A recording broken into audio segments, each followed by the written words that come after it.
Happy Sunday Sobat JRC, senang dapat berjumpa kembali di JRC Online Service minggu ini. Tidak terasa kita sudah memasuki minggu Advent ketiga, artinya 2 minggu lagi kita akan merayakan Natal. Info bagi kita semua, tanggal 25 Desember nanti kita akan merayakan ibadah Natal bersama secara online. Dan esoknya tanggal 26 Desember, JRC Online Service akan join dengan ibadah umum.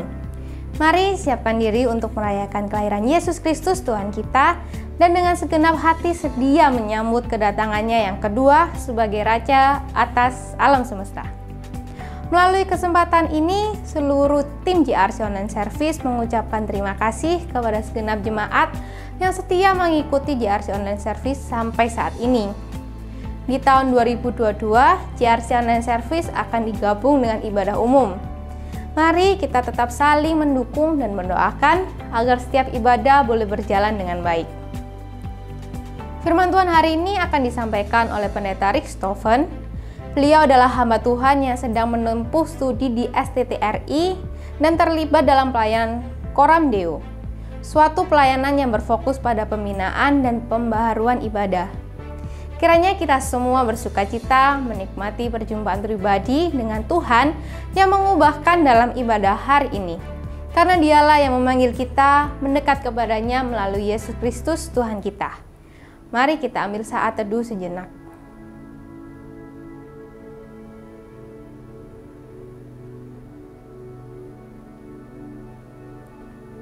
Arahkanlah hatimu kepada Allah dan yakinlah bahwa pertolongan kita adalah di dalam nama Tuhan yang menciptakan langit dan bumi. Kasih karunia dari Allah Bapa, Allah Anak, dan Allah Roh Kudus menyertai kita semua. Amin.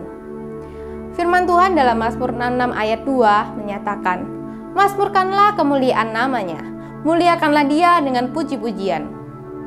Bersama dengan komunitas umat Allah di sepanjang zaman dan tempat yang telah mengalami sukacita Allah, marilah kita ikarkan pengakuan iman kita.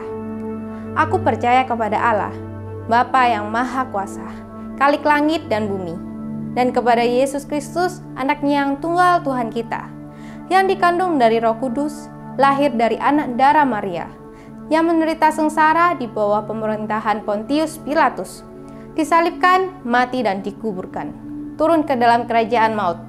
Pada hari yang ketiga, bangkit pula dari antara orang mati, naik ke surga, duduk di sebelah kanan Allah, Bapa yang Maha Kuasa. Dan dari sana Ia akan datang untuk menghakimi orang yang hidup dan yang mati. Aku percaya kepada Roh Kudus, gereja yang kudus dan am, persekutuan orang kudus, pengampunan dosa, kebangkitan tubuh dan hidup yang kekal. Amin.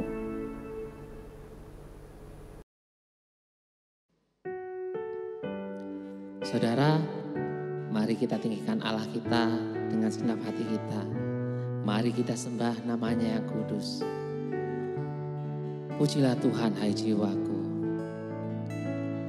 Pujilah Tuhan, hai jiwaku. Pujilah namanya dengan segenap hati. Ku sembah namamu yang kudus.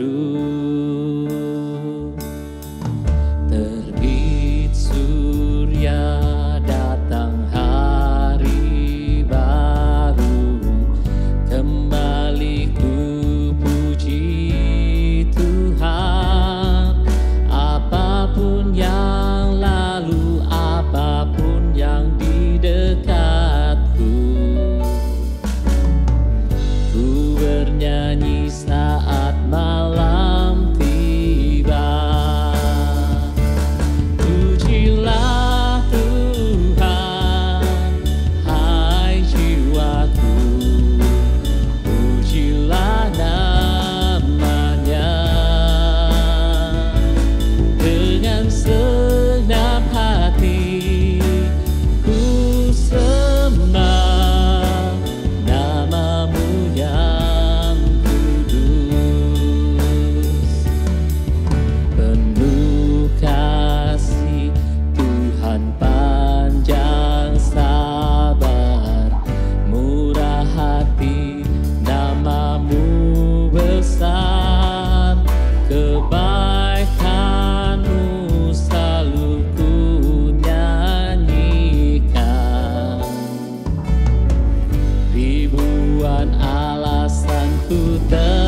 Saudara, mari kita fokuskan hati kita kepada Tuhan yang kita nantikan.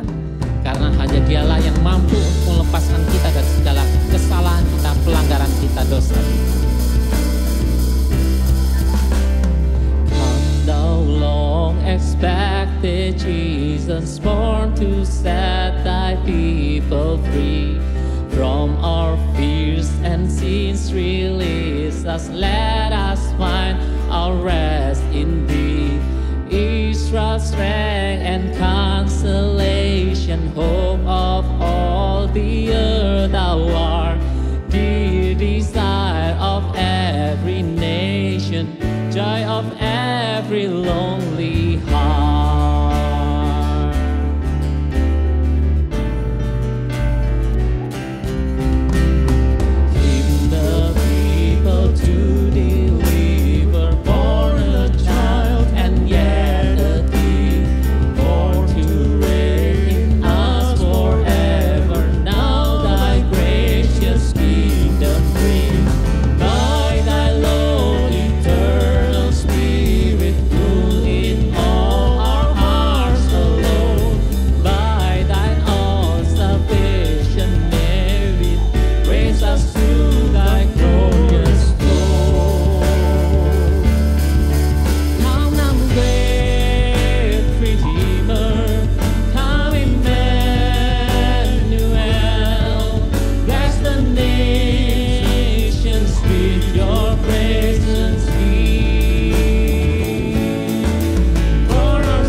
Halo teman-teman di GRC, saya berharap kondisi kalian senantiasa dalam keadaan sehat selalu. Dan saat ini kita mau merenungkan firman Tuhan bersama-sama. Saya mengajak kita untuk berdoa terlebih dahulu. Mari kita berdoa. Bapa dalam surga, saat ini kami akan merenungkan firman-Mu. Mohon pimpinan-Mu untuk kami bergumul dengan firman yang tertulis ini. Ketika kami membacanya, biar kami disadarkan bahwa itu adalah Tuhan berbicara secara khusus kepada kami. Dan setelah itu firman-Mu akan dijabarkan. Biarlah Allah Roh Kudus menerangi hati kami semua. Ketika kami belajar akan prinsip firman Tuhan, biarlah kami menemukan hal-hal yang praktis yang dapat kami terapkan sehari-hari sebagai bentuk ketaatan kami kepadamu Tuhan. Berkati perenungan akan firman Tuhan ini. Demi nama Kristus Yesus kami berdoa. Amin. Teman-teman, mari kita membuka satu bagian firman Tuhan dari Ibrani pasal yang pertama. Ibrani pasal yang pertama, ayat yang pertama hingga yang keempat. Saya akan membacakan bagi kita semuanya. Setelah pada zaman dahulu Allah berulang kali dalam berbagai cara berbicara kepada nenek moyang kita dengan perantaran nabi-nabi. Maka pada zaman akhir ini ia telah berbicara kepada kita dengan perantaran anaknya, yang telah ia tetapkan sebagai yang berhak menerima segala yang ada. Oleh dia Allah telah menjadikan alam semesta. Ia adalah cahaya kemuliaan Allah dan gambar wujud Allah, dan menopang segala yang ada dengan firman-Nya yang penuh kekuasaan. Dan setelah ia selesai mengadakan penyucian dosa, ia duduk di sebelah kanan yang maha besar, di tempat yang tinggi, jauh lebih tinggi daripada malaikat-malaikat, sama seperti nama yang dikaruniakan kepadanya, jauh lebih indah daripada nama mereka. Teman-teman sekalian, pada tahun 54 sampai 68 Masehi, ya, itu di kerajaan Roma dipimpin oleh seorang kaisar bernama Kaisar Nero. Saya rasa mungkin banyak teman-teman juga sudah pernah mendengar nama kaisar ini karena kegilaannya, terkenal dengan kegilaannya. Kegilaan seperti apa? Karena dia itu membakar kota Roma di sekitar tahun 64, dan kemudian itu dia menuding bahwa pelakunya adalah orang-orang Kristen. Itu sebabnya kemudian terjadi penganiayaan begitu besar bagi orang-orang Kristen. Mereka banyak yang ditangkap, dan bahkan Paulus dan Petrus itu diceritakan mungkin dalam pemerintahannya itu mendapat atau menjadi martir oleh karena kebengisannya. Teman-teman sekalian, menarik sekali, pada tahun 65 sekitar itu, beberapa penafsir mengatakan di sekitar tahun 65 itulah surat Ibrani ditulis. Artinya, surat Ibrani ini ditulis bagi orang-orang Kristen, khususnya orang-orang Yahudi yang telah menjadi Kristen, karena mereka menghadapi penganiayaan. Mereka melihat, waduh, kenapa ini? Apa yang sedang terjadi? Kenapa kita dianiaya? Dan mereka mulai mempertanyakan iman mereka. Itu sebabnya surat Ibrani ditujukan kepada mereka supaya apa? Supaya mereka tidak berpaling daripada iman mereka kepada Yesus Kristus. Makanya kalau kita membaca surat Ibrani keseluruhan, banyak bicara soal penguatan untuk memperlihatkan bahwa jangan sampai kita berpaling daripada iman kita kepada Yesus Kristus karena masalah yang kita hadapi.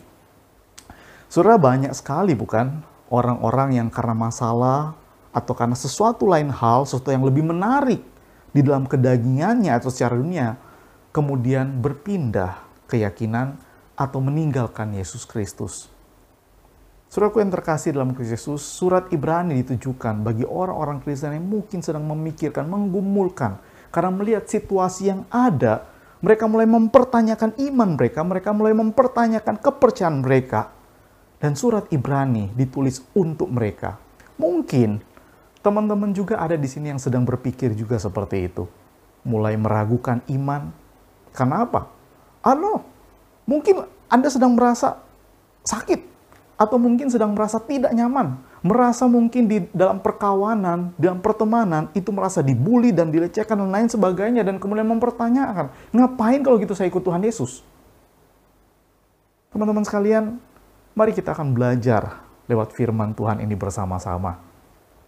Di dalam Ibrani ini, kita bisa melihat, karena kita ingin dikuatkan oleh penulisan daripada surat Ibrani ini.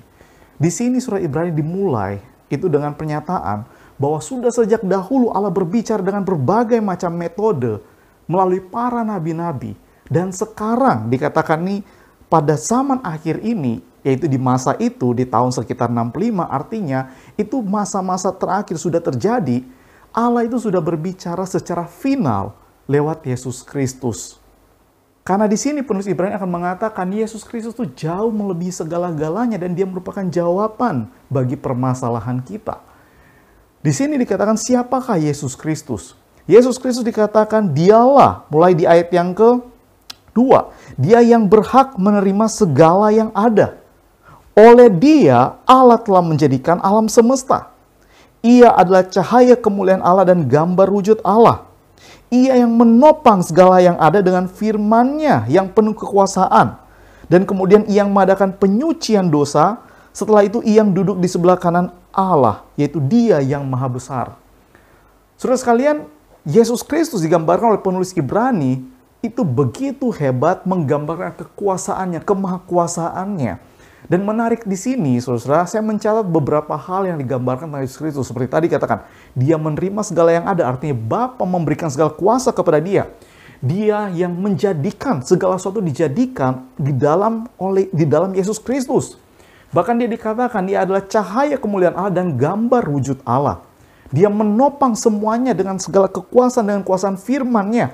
Dia mengadakan penyucian dosa dan dia duduk di sebelah kanan Bapa ketika dia naik ke surga. Menarik dari segala yang dikatakan tentang Yesus Kristus, di ayat yang ketiga ini memberikan sebuah kesimpulan kepada semuanya bahwa dia adalah cahaya kemuliaan Allah dan gambar wujud Allah. Ketika dikatakan bahwa dia berhak menerima segalanya, bahwa dia dikatakan menjadikan alam semesta, dia menopang segala yang ada, bukankah itu menggambarkan bahwa Yesus memang adalah cahaya kemuliaan Allah? Cahaya kemuliaan bukan dia sebagai reflektor, tidak, tapi dia sendirilah cahaya kemuliaan Allah itu. Artinya, dia memiliki natur yang sama dengan Bapa, sama-sama ilahi, maka sama-sama maha kuasa. Tetapi dia juga dikatakan, dia juga yang mengadakan penyucian dosa, artinya dia bergumul bersama dengan umatnya, datang kepada umatnya, yang nanti setelah dia bangkit dan dia naik ke surga, dia duduk menunjukkan kekuasaannya, bahwa dia akan menyertai umatnya senantiasa. Bukankah dia datang sebagai gambar wujud Allah? Jadi saudara, di ayat yang ketiga, bahwa Yesus itu sebagai cahaya kemuliaan dan gambar wujud Allah, itu telah menyatakan dialah yang Allah inginkan. Dalam Kolose pertama ayat yang ke-16 hingga yang ke-20 dikatakan seperti ini. Karena di dalam dialah telah diciptakan segala sesuatu yang ada di sorga dan yang ada di bumi, yang kelihatan dan yang tidak kelihatan, baik singgasana maupun kerajaan, baik pemerintah maupun penguasa. Segala sesuatu diciptakan oleh Dia dan untuk Dia. Ia ada terlebih dahulu dari segala sesuatu dan segala sesuatu ada di dalam Dia. Ayat 19. Karena seluruh kepenuhan Allah berkenan diam di dalam Dia. Ayat 20. Dan oleh Dialah Ia atau Yesus Bapa memperdamaikan segala sesuatu dengan dirinya, baik yang ada di bumi maupun yang ada di sorga, sesudah Ia mengadakan pendamaian oleh darah salib Kristus. Menunjukkan bahwa Yesus memiliki segala-galanya diberikan oleh Bapa kepada Dia. Dan bahkan ketika dia naik surga, dia berkata apa? Di Matius 28 ayat 18 dan 20 dikatakan, "Kepadaku telah diberikan segala kuasa di surga dan di bumi. Dan ketahuilah aku menyertai kamu senantiasa sampai kepada akhir zaman." Saudara, bayangkan ketika kata-kata itu dikatakan kepada jemaat yang jemaat Ibrani yang sedang bergumul dengan penderitaan, yang mereka telah percaya kepada Yesus Kristus, tapi sekarang mereka bergumul dengan penganiayaan yang ada. Mereka ingin ditekankan oleh penulis Ibrani bahwa jangan tinggalkan imanmu kepada Yesus Kristus. Karena apa? Karena Yesuslah, ingat, Yesus akan menyertai kepadamu sampai senantiasa kepada akhir zaman. Karena segala kuasa telah diberikan baik di sorga maupun di bumi diberikan kepada Yesus Kristus. Dia adalah cahaya kemuliaan dan gambar wujud Allah. Saudara-saudara, Yesus sebagai cahaya kemuliaan Bapa itu ditekankan dalam Yohanes pasal yang pertama. Ayat yang ke-14 dikatakan, "Firman itu telah menjadi manusia dan diam di antara kita. Dan kita telah melihat kemuliaannya, yaitu kemuliaan yang diberikan kepadanya sebagai anak tunggal Bapa, penuh kasih karunia dan kebenaran." Bukankah ini menggambarkan dia sebagai cahaya kemuliaan, dia yang merupakan natur ilahi, dia adalah Allah itu sendiri. Dia mendapat seluruh kepenuhan kemuliaan diberikan kepada dia. Tetapi, teman-teman sekalian, kalau cuma sampai situ, maka kita pun akan berkata, oke, saya tahu Yesus itu Maha Kuasa, saya tahu Dia cahaya kemuliaan, saya tahu kepada Dialah segala kuasa diberikan oleh Bapa. Tapi bagaimana dengan kondisi saat ini? Apakah dia mengerti? Teman-teman, menarik ketika dikatakan, dan gambar wujud Allah. Yesus bukan hanya dikatakan sebagai cahaya kemuliaan Allah, tapi dia juga gambar wujud Allah. Maksudnya apa? Ketika dikatakan dia gambar wujud Allah, berarti penulis Ibrani sudah langsung ingin mengatakan, ingat, Dia yang telah menjadi manusia. Ketika dikatakan gambar wujud Allah, artinya adalah sosok yang sudah bisa dilihat, sosok yang bisa dipegang, sosok yang bisa kita kemudian berkomunikasi secara nyata, secara real. Karena bukankah Allah itu adalah roh? Tetapi Allah kini berinkarnasi lewat Kristus Yesus, makanya Kristus dikatakan dialah gambar wujud Allah. Dia kelihatan.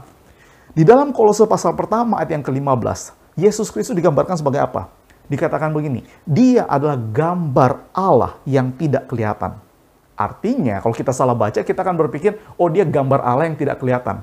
Bukan itu. Maksudnya adalah, dia adalah gambar Allah. Dia adalah gambar dari Allah yang tidak kelihatan. Allah yang adalah roh yang tidak kelihatan, sekarang bisa kita lihat lewat siapa? Pribadi Yesus Kristus. Ketika dia hadir dengan wujud manusia, kita bisa berinteraksi secara nyata dengan dia. Manusia bisa mengenal dia, manusia bisa melihat Allah melalui dirinya. Dan dia bisa merasakan semua penderitaan kita. Makanya Ibrani pasal 4 ayat yang ke-15 dikatakan, sebab imam besar yaitu Yesus Kristus yang kita punya bukanlah imam besar yang tidak dapat turut merasakan kelemahan-kelemahan kita. Dengan kata lain, penulis Ibrani yang mengatakan, imam besar kita itu Yesus Kristus, dia bisa merasakan penderitaan-penderitaan kita. Dia merasakan apa yang kita alami. Teman-teman sekalian, betapa penting kita memahami Yesus sebagai cahaya kemuliaan dan Yesus sebagai gambar wujud Allah. Kenapa? Karena artinya di dalam Kristus Yesus sendiri itulah ada pertemuan. Dia sebagai cahaya kemuliaan Bapa. Cahaya kemuliaan Bapa datang untuk berjumpa dengan siapa? Dengan manusia. Di mana? Di dalam Kristus. Karena Kristus adalah gambar wujud Allah. Dia yang mengerti perasaan manusia. Dia yang berinteraksi langsung dengan manusia. Sehingga di dalam Kristuslah ada pertemuan antara Allah dengan manusia berjumpa lewat mediator Kristus. Dan ini menjadi sangat penting sekali. Kenapa, teman-teman? Karena kehadiran Kristus di bumi itu membuka suatu ruang perjumpaan Allah dengan manusia. Kristus itu menghadirkan, kalau saya katakan di sini adalah titik temu, ruang temu. Kristus membuka suatu ruang temu di mana wajah kemuliaan Allah menyinari umatnya. Dan Allah merasakan penderitaan umatnya. Tetapi juga wajah umat yang penuh dengan persoalan, problema, penuh penderitaan ini itu boleh melihat kepada wajah Allah dan menyadari bahwa Allah tidak pernah meninggalkan umatnya. Saudara-saudara yang terkasih dalam Kristus Yesus, Bilangan pasal 6. Dalam Bilangan pasal 6 ayat yang ke-24 sampai ke-26, itu Tuhan memerintahkan Harun untuk memberkati umat Israel. Dan ini merupakan berkat yang mungkin kita sudah banyak kali mendengar. Dikatakan seperti ini, Tuhan memberkati engkau dan melindungi engkau. Tuhan menyinari engkau dengan apa? Dengan wajahnya dan memberi engkau kasih karunia. Tuhan menghadapkan wajahnya kepadamu dan memberi engkau damai sejahtera. Lewat pribadi Kristus Yesus, Yesus membuka ruang temu di mana wajah kemuliaan Bapa bertemu dengan kita, menyinari kepada kita, dan kita boleh bertemu dengan Bapa, boleh melihat pada Bapa, dan merasakan bahwa Allah tidak pernah meninggalkan kita. Itu sebabnya dalam Matius 1 ayat 23, malaikat berkata kepada Yusuf, bukan? Sesungguhnya anak darah itu akan mengandung dan melahirkan seorang anak laki-laki, dan mereka akan menamakan dia Immanuel. Artinya apa? Yang berarti Allah menyertai kita. Allah menyertai umatnya. Jadi teman-teman sekalian, Yesus Kristus itu hadir di bumi. Bukan hanya sekedar merepresentasikan kehadiran Allah. Tapi dia membuka ruang temu. Supaya Allah bisa berjumpa dengan kita manusia berdosa. Supaya kita manusia yang penuh penderitaan ini, supaya kita dengan pergumulan ini, bisa kemudian bisa melihat kepada Allah dan menyadari bahwa Allah tidak pernah meninggalkan kita. Dan ruang temu ini selalu hadir di dalam pelayanan Yesus. Misalkan dalam Yohanes pasal 3, ketika Nikodemus datang kepada dia, Saudara, bukankah Yesus itu membuka akan ruang temu ini, di mana terjadi pertemuan bagi mereka yang haus akan kebenaran, pengen tahu sesuatu yang benar. Nikodemus ingin tahu yang kebenaran. Nikodemus datang untuk mengerti tentang kebenaran. Maka dia datang kemana? Ke Yesus Kristus. Karena di dalam Yesus Kristuslah dia bisa mengerti kebenaran daripada Allah. Yesus membuka ruang temu itu bagi setiap kita yang haus akan kebenaran. Mungkin ada di antara kita saat ini yang pengen tahu tentang kebenaran Tuhan. Pengen mengerti mana yang benar, mana yang salah. Pengen mengerti apa sih kehendak Tuhan. Pengen mengerti seperti apa Tuhan itu. Apakah Tuhan itu benar ada? Dan kita bergumul dengan pemikiran-pemikiran seperti itu. Kita semua mempertanyakan iman kita. Dan di sini dikatakan, Yesus hadir. Membuka ruang temu itu. Dia tidak menolak kita. Dia tidak mengatakan kepada kita kemudian kita, ini kamu sesat. Enggak. Dia berkata, soalnya dia ingin mengatakan, datanglah kepadaku, kamu yang letih lesu dan beban berat. Kamu yang sedang kebingungan dengan kebenaran, pengen mencari tahu apa yang benar. Kamu pengen mencari tahu tentang Allah, pengen mengenal. Yang mungkin banyak orang itu menganggap menyepelekan kamu. Bahkan mengatakan kamu ini sembarangan. Tapi kamu sebenarnya pengen tahu tentang kebenaran. Yesus membuka ruang temu itu. Datanglah kepadanya, dan dia akan menunjukkan kepadamu kebenaran itu. Yohanes pasal 4 dilanjutkan dengan perempuan Samaria. Yesus membuka ruang temu dengan mereka yang hidup dalam rasa malu. Bukankah perempuan itu hidup dalam rasa malu? Dia harus menghindari orang-orang untuk pergi menimba air. Tetapi akhirnya dia bertemu dengan Tuhan Yesus. Dan di depan Tuhan Yesus, Tuhan membukakan kehidupannya yang dia penuh dengan rasa malu. Tetapi bukankah justru di ruang pertemuan yang Yesus buka itu, dikatakan Bapa sedang mencari penyembah-penyembah yang benar. Dan disitulah perempuan Samaria itu berbalik ditransformasi untuk mengasihi Tuhan. Dan bahkan dia menceritakan kepada orang-orang lain bahwa dia telah bertemu dengan Mesias itu. Teman-teman sekalian, Tuhan Yesus membuka ruang temu itu bagi setiap mereka yang hidup dengan rasa malu. Dan mungkin ada di antara kalian merasa malu, merasa minder, merasa ingin menjauh dari Tuhan bukan karena kalian tidak mengasihi Tuhan, tapi karena kalian rasa malu. Tuhan membuka ruang temu itu di dalam Kristus Yesus. Untuk kita boleh bertemu dengan Tuhan, bertemu dengan Bapa di dalam Kristus. Karena Yesus Kristus membuka ruang itu bagi kita yang hidup dengan rasa malu. Lukas 19, Sakeus, saudara-saudara. Bukankah Yesus juga datang membuka ruang temu dengan Sakeus? Yaitu apa? Dia yang dibuli. Dia dibuli oleh rekan-rekan sesama orang Yahudi. Karena apa? Dia bekerja bagi orang Romawi. Dia sebagai seorang pemungut cukai. Dia merugikan bangsanya sendiri. Maka dia dibuli, dia selalu dihina, dia tidak dianggap. Tapi Yesus membuka ruang temu untuk dia boleh berjumpa dengan Allah. Boleh ditransformasi hidupnya. Di mana? Di dalam Yesus Kristus. Ruang temu itu ada. Dan mungkin kita hidup juga mengalami pembulian. Mungkin di sekolah Anda, tempat kuliah Anda, atau mungkin di tempat pekerjaan, bahkan mungkin di keluarga sendiri. Mengalami pembulian. Tapi Tuhan Yesus membuka ruang temu itu. Untuk berjumpa, Anda berjumpa dengan Tuhan. Yohanes 21, Petrus. Orang yang sudah menyangkal Yesus Kristus. Tetapi ketika Yesus menampakkan diri kepada mereka, Yesus membuka ruang temu bagi Petrus. Bagi dia yang telah jatuh dan sekarang dibangkitkan lagi oleh Tuhan. Apakah engkau mengasihi aku? Gembalakanlah domba-dombaku. Teman-teman, Yesus tidak pernah meninggalkan kita sekalipun ketika kita jatuh bangun. Kita bisa merasa malu. Kita merasa malu karena kita telah berdosa dan tidak bisa menyenangkan hati Tuhan. Dan perasaan kita membuat kita kemudian berkata, udahlah aku sudah gak layak, aku lebih baik pergi. Dan kita berusaha untuk meninggalkan Tuhan.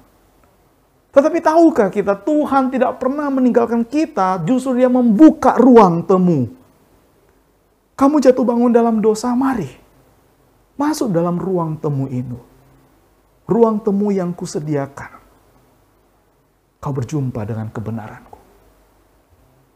Dengan tangan yang terbuka yang penuh kasih. Yesus kembali menggaungkan, firman-Nya kembali digaungkan kepada kita. Hai engkau yang letih lesu dan beban berat. Engkau yang jatuh bangun dalam dosamu. Datanglah kepadaku. Datanglah kepada Kristus. Karena Dia membuka ruang temu. Untuk kita dipulihkan. Markus 5 menceritakan seorang kepala ibadat bernama Yairus. Dan juga adalah seorang perempuan. Yang Yairus anaknya sakit. Yang perempuan ini mengalami pendarahan. Dan kedua-duanya Yesus berinteraksi dengan mereka, membuka ruang temu dengan iman mereka. Sehingga anak Yairus dipulihkan, disembuhkan, dan perempuan yang sudah mengalami pendarahan ini pun dipulihkan. Teman-teman sekalian, ruang temu diberikan oleh Tuhan Yesus.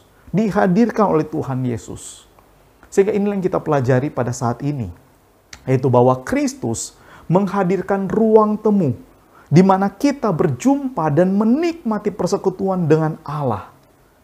Dan bukan ruang tamu, di mana kita datang sesaat dan kemudian pergi. Sekali lagi saya katakan, Kristus menghadirkan ruang temu, di mana kita boleh berjumpa dan menikmati persekutuan dengan Allah. Dan bukan menghadirkan ruang tamu, di mana kita datang sesaat, kemudian kita pergi. Saudara yang terkasih dalam Kristus Yesus, Tuhan tidak ingin kita cuma datang, bertamu sebentar, setelah kita dapat yang kita butuhkan, kita tinggalkan Dia. Tuhan tidak ingin seperti itu.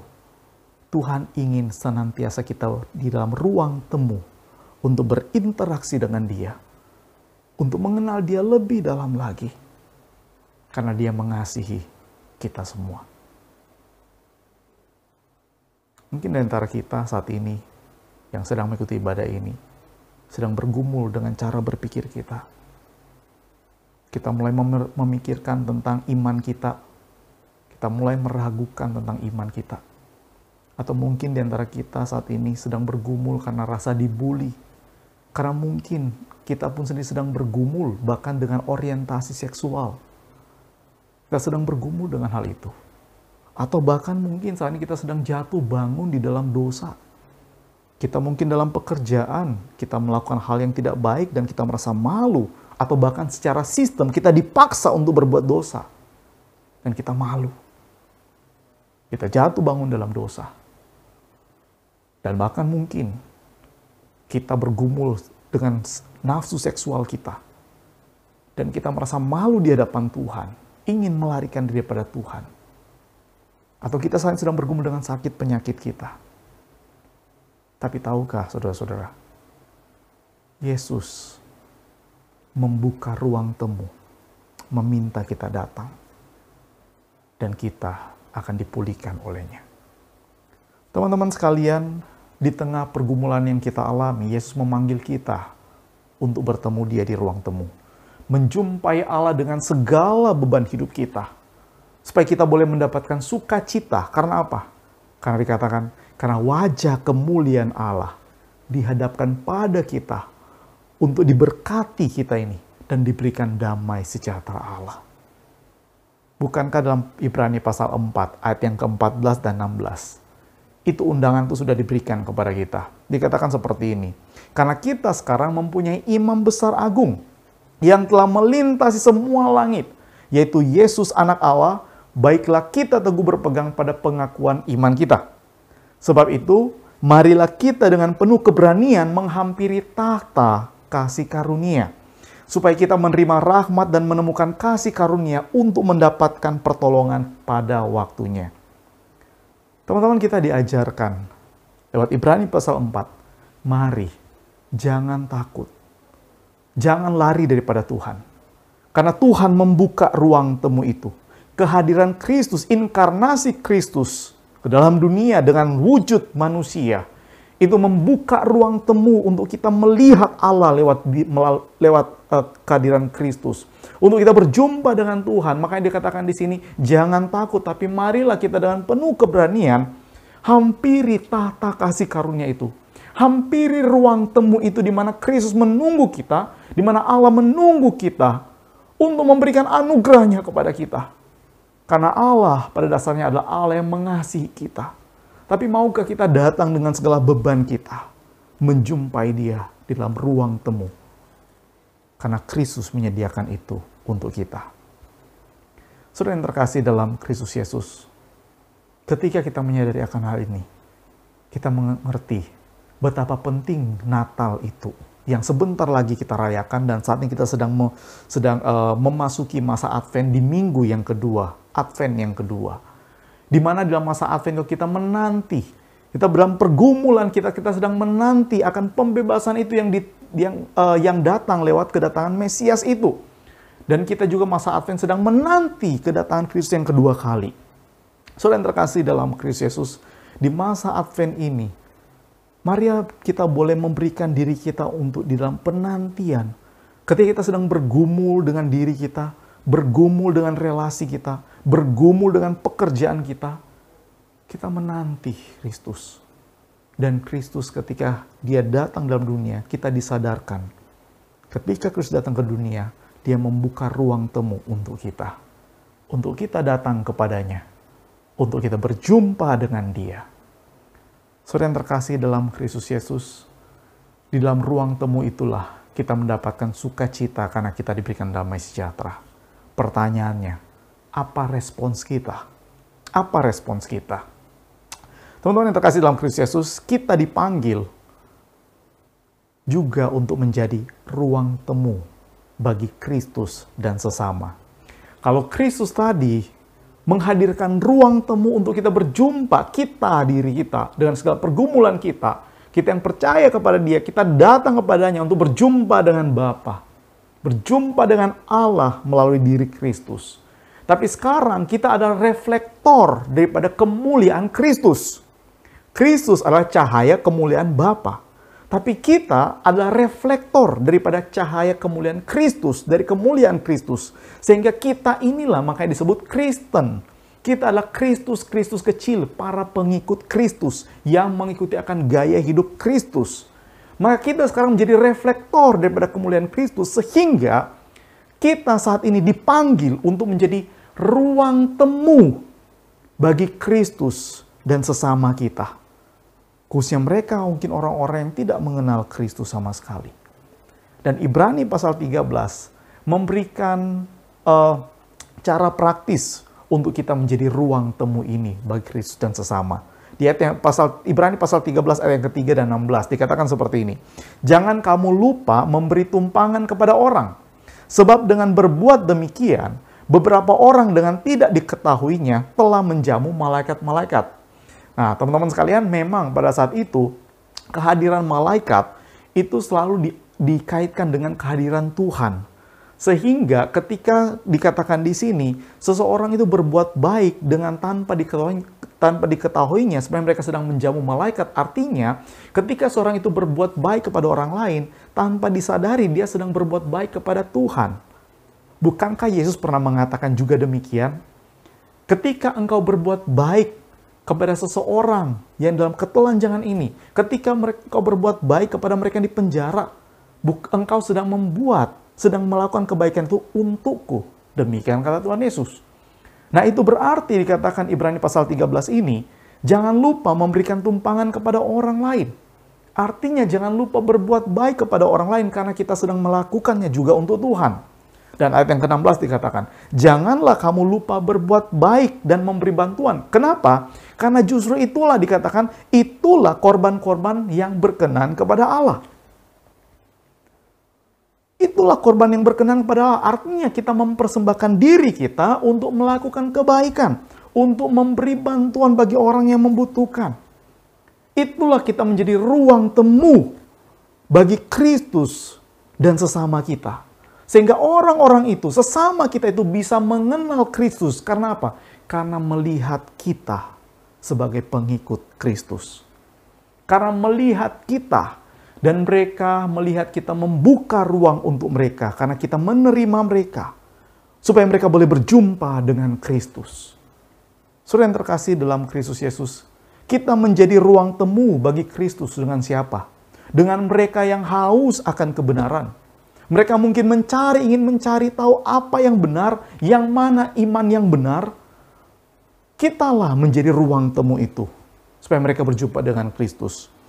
Kita menjadi ruang temu supaya bagi Kristus dan siapa? Dan mereka yang hidup dalam rasa malu. Mereka yang hidup dengan pembulian. Mereka yang malu dan mengurung diri, mereka yang tidak mau bergaul, mereka yang merasa terbuang. Mungkin ada teman-teman kita yang hidup dalam rasa seperti itu. Rasa dibuang, rasa dibully, dan lain sebagainya. Adakah kita mau menjadi ruang temu bagi mereka dengan Kristus? Atau mereka yang sedang bergumul dengan jatuh bangun dalam dosa? Maukah kita menjadi ruang temu itu untuk mempertemukan mereka dengan Kristus? Atau mereka yang sedang bergumul dengan sakit penyakit, maukah kita datang kepada mereka dan menghadirkan Kristus dalam ruang temu, di dalam doa kita kepada mereka, meminta kepada Tuhan Yesus memberikan kekuatan ketika mereka bergumul dengan sakit penyakit? Bukankah kita sudah menjadi ruang temu bagi Kristus dan mereka? Teman-teman yang terkasih dalam Kristus Yesus, ada seorang yang bernama Bunda Teresa. Mungkin teman-teman ada yang tahu di sini. Dia meninggal tanggal 5 September 1997. Sangat terkenal Bunda Teresa dengan sisi kemanusiaannya. Dia dikenal sebagai seorang, disebut menjadi Santa Teresa. Karena apa? Karena dia telah diangkat menjadi orang kudus kalau di Katolik ya. Dan tahun 2016 dia diangkat jadi orang kudus. Dia dianggap sebagai Santa Teresa dari Kolkata, di mana disitulah dia melakukan pelayanan bagi banyak orang. Dia seorang biarawati Katolik Roma yang kemudian mengabdikan dirinya di India. Untuk apa? Untuk kemudian membantu kaum miskin. Benar-benar dibantu kaum miskin dan mereka yang sakit, bahkan yang sakit HIV/AIDS dan TBC. Bahkan kusta, dia memberikan dirinya kepada mereka untuk benar-benar membantu. Selama 20 tahun, selama sekitar 20 tahun dia hidup di biara, kemudian dia merasa dia terpanggil. Dia harus meninggalkan itu semuanya dan dia harus melayani. Makanya dia kemudian membentuk kongregasi yang disebut Missionaries of Charity. Dia kemudian melatih, dia belajar menjadi seorang suster di rumah sakit. Dia kemudian melatih juga banyak perempuan muda untuk kemudian mereka membantu orang-orang yang sakit ini. Pada tahun 1979, Bunda Teresa ini mendapatkan Nobel Perdamaian juga. Teman-teman yang terkasih, Bunda Teresa menunjukkan apa artinya menjadi ruang temu bagi orang-orang yang tidak mengenal Kristus, orang-orang di India, untuk dia hadirkan lewat apa? Lewat belas kasihannya, lewat cinta kasihnya. Dihadirkan kepada mereka. Sehingga orang-orang ini boleh berjumpa dengan Kristus melalui diri daripada Bunda Teresa. Itu sebabnya Bunda Teresa pernah mengatakan, I serve because I love Jesus. Aku melayani ini. Aku melakukan semua pelayanan ini, kemanusiaan ini, benar-benar memberikan diriku untuk merawat orang-orang ini yang sakit ini, yang tidak mampu ini. Karena dia melihat begitu banyak kemiskinan yang ada. Aku melayani. Kenapa? Karena aku mencintai Kristus. Sehingga saat ini aku layani, aku menjadi ruang temu. Karena cintaku kepada Kristus, aku membawa lewat diriku sebagai seorang Kristen kepada orang-orang ini. Aku menjadi ruang temu antara Kristus dengan orang-orang ini. Saudara yang terkasih dalam Kristus Yesus, bagaimana dengan kita? Maukah kita menjadi ruang temu bagi Kristus dengan sesama kita? Teman-teman yang terkasih dalam Kristus Yesus, setidaknya ada 3 hal praktis yang bisa kita lakukan sebagai wujud nyata kita mau menjadi ruang temu bagi Kristus dan orang-orang sesama kita. Untuk kita bagikan sukacita itu kepada mereka. Sukacita yang telah kita dapatkan di dalam Kristus, kita bagikan kepada mereka dengan kita menjadi ruang temu. 3 hal praktis yang bisa kita kerjakan. Dan 3 hal ini, itu saya melihat ada di dalam perkataan-perkataan Bunda Teresa juga. Saya mengambil 3 kutipan yang menarik daripada Bunda Teresa. Yang pertama, teman-teman, dia mengatakan bahwa kata-kata yang baik itu, kata-kata yang membangun, itu mungkin pendek. Itu mungkin pendek dan itu gampang untuk diucap. Tetapi memiliki dampak yang panjang sebenarnya. Kata-kata yang membangun itu gampang diucap dan mungkin pendek, tetapi memiliki dampak yang panjang. Nah, ini sangat penting sekali teman-teman sekalian. Nah, itu sebabnya satu langkah pertama yang bisa kita lakukan secara praktis, yaitu apa? Saya yakin teman-teman sekalian punya media sosial. Dan semua pasti senang sekali untuk mengomentari segala sesuatu. Apalagi di masa pandemi, itu telah mengajarkan begitu banyak orang untuk melakukan berbagai macam komentar. Dari komentar yang baik sampai komentar-komentar yang dark, yang negatif. Tapi sekarang teman-teman mari kita lihat. Maukah kita menjadi ruang temu bagi Kristus dengan sesama? Lakukan satu hal ini. Berikan komen yang membangun pada konten atau postingan dari teman kita. Coba deh, cari 5 teman yang Instagramnya dia, atau mungkin Twitternya, atau media sosial yang lain, untuk kita berikan komen yang membangun. 5 orang. Kita tuliskan komen, misalkan dia memposting di Instagram, dia melakukan Reels, memposting Reels. Wah, kita bisa komen. Jangan kemudian komen, "Halah, gaya lu. Alah, apaan tuh? Jelek banget sih." Teman-teman, itu tidak sedang membangun loh. Tapi mari coba kita berikan komen. "Wah, kreatif juga kamu ya. Keren bro, keren sis. Ditunggu ya postingan berikutnya." Bukankah itu suatu komen-komen yang membangun? Bukankah itu kita sedang menjadi ruang temu bagi Kristus dan teman kita? Sehingga mereka bisa melihat ada kasih yang mereka dapatkan. Kasih Kristus nyata kepada mereka lewat siapa? Lewat kita. Dan kita telah memberikan sukacita itu pada mereka. Natal, sukacita Natal tidak harus dengan mendapatkan kado, sibuk, perayaan dan sebagainya. Berikan komen yang positif, yang baik kepada teman-teman Anda. Atau mungkin Anda bisa pasang di story, atau bahkan di feed Anda, atau bahkan di Twitter. Berikan kicauan yang membangun, bukan yang menjatuhkan. Coba, setidaknya berikan komen yang membangun kepada postingan 5 teman Anda. Atau Anda bisa membuat postingan yang membangun yang bisa Anda pasang di feed Anda, atau bahkan di Twitter, di kicauan Twitter. Berikan kalimat yang membangun. Ingat, kalimat yang membangun mungkin hanya kata-kata yang pendek dan gampang terucap. Tetapi itu memiliki dampak yang panjang. Yang kedua, teman-teman, Mother Teresa itu pernah mengatakan seperti ini.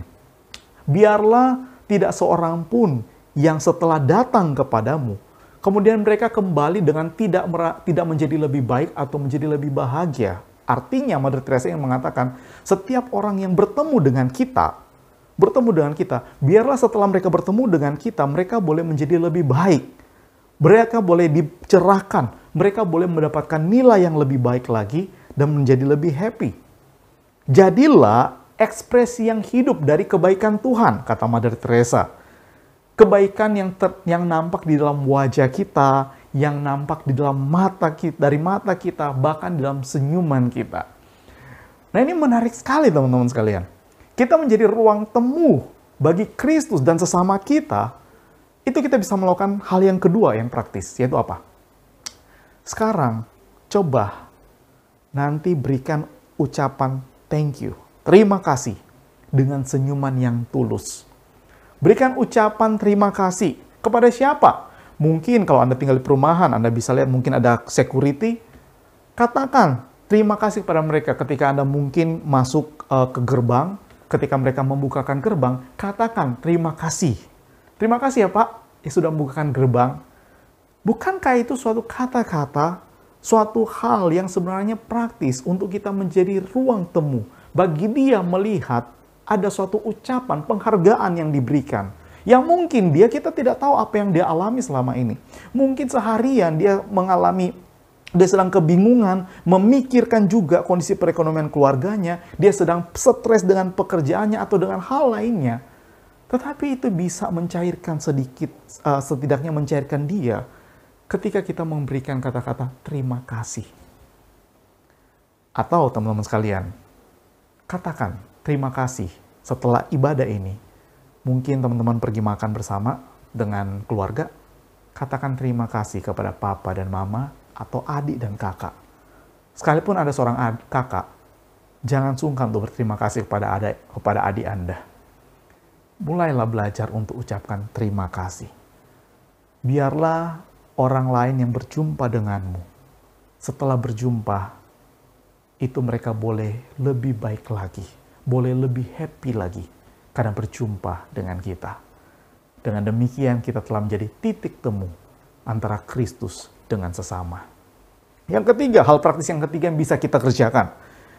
Mother Teresa itu mengatakan seperti ini. Kalau kamu tidak bisa memberi makan ratusan orang, setidaknya kamu memberi makan satu orang. Teman-teman, hal yang ketiga yang bisa kita kerjakan, yaitu apa? Bagikan makanan dan minuman setidaknya pada satu tunawisma yang hidup di jalanan. Saya yakin kalau kita menyisihkan sedikit uang, berapa sih untuk membelikan makanan minuman di warung nasi? Sangat murah loh. Cobalah praktekkan. Berikan itu kepada satu tunawisma.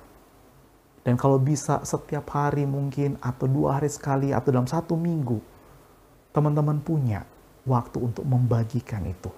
Nggak usah banyak-banyak. Kata Mother Teresa, kalau kamu nggak bisa memberikan makan ratusan orang, beri makan 1 orang. Hadirkan Kristus kepada mereka lewat Kristus yang mencukupi kebutuhan mereka, sekalipun hari demi hari, sehari demi sehari. Teman-teman, saya menceritakan pengalaman saya. Saya orang yang senang jogging-jogging kecil itu, keliling ya, ada jalan rute tertentu yang biasa saya habiskan sekitar 1,5 jam lah untuk jalan-jalan santai juga seperti itu. Dan saya biasa menyisihkan atau membawa uang lebihan dikit. Jadi saya taruh kantong untuk apa? Untuk saya memang pengen sekali kalau melihat ada yang membutuhkan, pemulung atau lain sebagainya. Saya ingin membagi mereka, baik dengan saya membeli makan, atau kalau tidak saya lihat mereka membutuhkan uang, saya akan berikan sejumlah uang yang sudah saya siapkan tentunya. Tidak banyak. Nah, suatu ketika saya sedang berjalan seperti dalam rute saya, di dalam jam yang sudah biasa saya pakai untuk berjogging. Tiba-tiba saya lihat ada seorang bapak dan seorang anak. Mereka sedang jualan tisu. Wah, hati ini pengen membantu mereka. Saya ingin membantu mereka karena di situ tidak ada jualan makanan. Ya sudah, saya akan kasih uang. Tetapi ketika mendekati mereka, ada 2 anak pemuda. Ya, 2 pemuda yang sedang minta-minta juga dengan toples yang besar. Aduh, saya langsung mikir, kalau saya kasih ini ke bapak dan anak ini, nanti nih 2 pemuda itu pasti minta lagi. Sekarang saya enggak tergerak untuk mereka karena ya mereka masih sangat kuat dan masih sangat bisa untuk melakukan berbagai pekerjaan. Maka tiba-tiba saya mengurungkan niat saya termasuk untuk memberikan kepada bapak dan anak ini. Padahal mereka jualan tisu. Saya jalan aja terus. Tetapi hati saya nggak tenang. Karena saya tahu seharusnya saya bantu. Karena saya sudah siapkan, bukan nggak siapkan. Saya sudah siapkan sejumlah uang untuk membantu mereka. Sehingga muter, sudah hampir 1,5 jam, sudah mau hampir kembali ke tempat tinggal saya. Itu saya nggak nyaman. Akhirnya saya ngomong gini ke Tuhan dalam hati. Tuhan, gini deh, saya putar sedikit lagi. Jadi ada jalan pintas lain yang sedikit lebih jauh lagi. Saya akan putar di situ deh. Gini deh Tuhan, kalau saya ketemu lagi deh, ada orang yang membutuhkan, saya akan bantu dia. Teman-teman, saya sambil doa itu sambil di putaran gitu ya, di ujung putaran, belokan. Sambil saya doa gitu, ketika saya mengatakan, ya deh Tuhan, saya janji saya akan bantu. Saya belok. Pas dibelokan, langsung kelihatan di ujung itu. Di jalan langsung kelihatan ada seorang ibu dan anak pemulung. Itu sudah sore, itu mungkin sudah sekitar setengah 6 kurang lah. Jam 6 kurang. Mereka duduk di trotoar seperti itu. Saya jalan, sambil jalan saya mikir, saya langsung tahu, iya Tuhan kasih. Kasih tahu, kasih jawaban, berarti kali ini saya harus tolong mereka. Sambil jalan, tiba-tiba di samping saya, itu ternyata ada yang baru jualan makanan, ayam geprek seperti itu. Tanpa panjang kata lagi, saya langsung susul dulu si ibu dan anak itu. Saya katakan mereka, saya tanya dulu, ibu udah makan? Belum. Oh ya udah, saya panggil dulu mereka berdua ke tempat ayam geprek itu. Saya belikan dulu 2 bungkus sampai minumannya juga, ya kan. Saya belikan makanan minuman, suruh tinggal mereka tunggu, saya bayarkan, baru kemudian saya pergi. Dan hati saya sukacita. Karena apa? Karena saya bisa setidaknya membantu 1-2 orang yang saya temui di jalan. Saya tahu itu tidak bisa memberikan banyak, tapi setidaknya mengenyangkan perut mereka yang mungkin dari siang belum makan.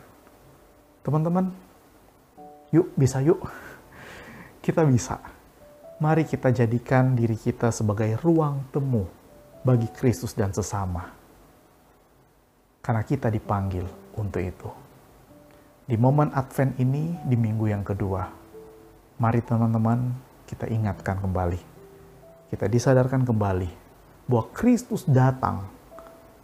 Bukan hanya sekedar datang, tetapi Dia juga menghadirkan ruang temu untuk kita dengan Bapa. Dan saat ini kita yang telah percaya pada Kristus, kita juga dipanggil untuk menjadi reflektor daripada kemuliaan Kristus. Untuk kita boleh menjadi ruang temu bagi Kristus dan sesama. Untuk kita membagikan sukacita Natal kepada mereka. Lakukan hal-hal yang praktis di sekitar kita. Dan lakukan itu secara disiplin. Maka itu akan membentuk hidup kita makin hari makin serupa dengan Kristus Yesus Tuhan kita. Mari kita berdoa. Bapa dalam surga, terima kasih kalau lewat Ibrani pasal 1 ayat 1 hingga 4 ini kami diajarkan bahwa Kristus datang untuk menghadirkan ruang temu bagi kami dengan Bapa. Kami boleh mengenal Bapa lewat mengenal Kristus Yesus.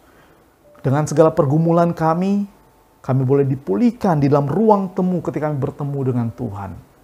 Tetapi kami juga dipanggil untuk menjadi reflektor daripada kemuliaan Kristus. Sehingga kami harus menjadi ruang temu bagi Kristus dan sesama kami.